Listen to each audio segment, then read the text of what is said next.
గమనించాలి. నేను చాలా వరకు అభివృద్ధి కార్యక్రమాలు ఇప్పటికే ఈ నియోజకవర్గంలో చేశాను. నేను అభ్యర్థిగా కాకముందు కూడా నేను చాలా అభివృద్ధి కార్యక్రమాలు చేశాను.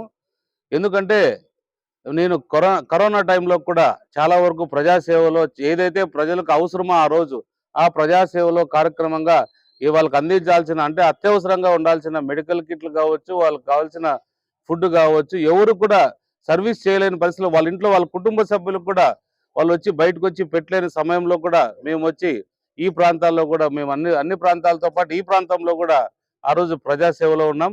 ప్రత్యేకంగా ఆ రోజు నేను కల్లందుకు ప్రాంతానికి వస్తాననే ఇక్కడ ఈ ప్రాంతానికి ఏం చేయలేదు. ఒక ప్రజా సేవకుడుగా ఎక్కడైతే అవసరం ఉంటుందో దానిలో భాగంగా ఇక్కడ కూడా వచ్చి సేవ చేశాను. అలాగే చాలా మంది తెలుసో తెలియకో గత 15 సంవత్సరాల నుంచి కూడా ఈ ప్రాంతం వాళ్ళు మా కంపెనీలో ఒక 16, 17 వందల మంది ఉద్యోగస్తులున్నారు. అంటే దగ్గర దగ్గర 6, 7 వేల మందికి నేను జీవనోపాధి ఇస్తున్నా. అంటే ఇక్కడ డబ్బుకి దానికి సంబంధం లేదు. ఏది ఏమైనా కూడా మానవత్వంతో ఎప్పుడైతే మనం ఉంటామో, ఆ మానవత్వం చాటుకోవడమే మన మన బాధ్యత.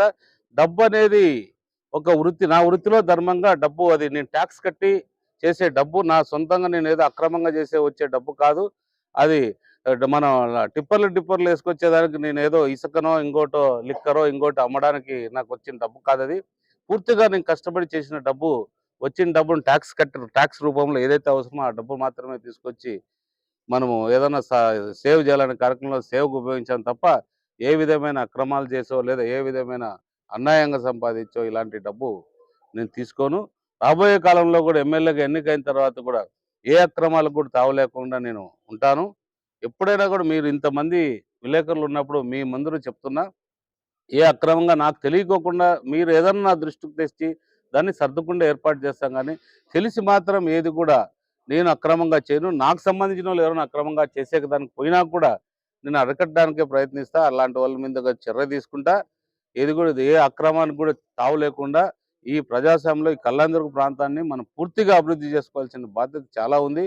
ఎందుకంటే ఏ మూలకెళ్ళినా కూడా, ఎక్కడికెళ్ళినా కూడా చాలా, చాలా బాధాకరమైన విషయం ఏంటంటే తాగడానికి గానీ, తాగునీరు గానీ ఎక్కడా లేదు. ఇవన్నీ కూడా మనం చేసుకురావాల్సిన అవసరం ఉంది. కాబట్టి ప్రజలకు ఒకటే నేను విన్నవించుకుంటున్నా. ప్రతి ఒక్కరు కూడా నన్ను ఆదరించండి. నన్ను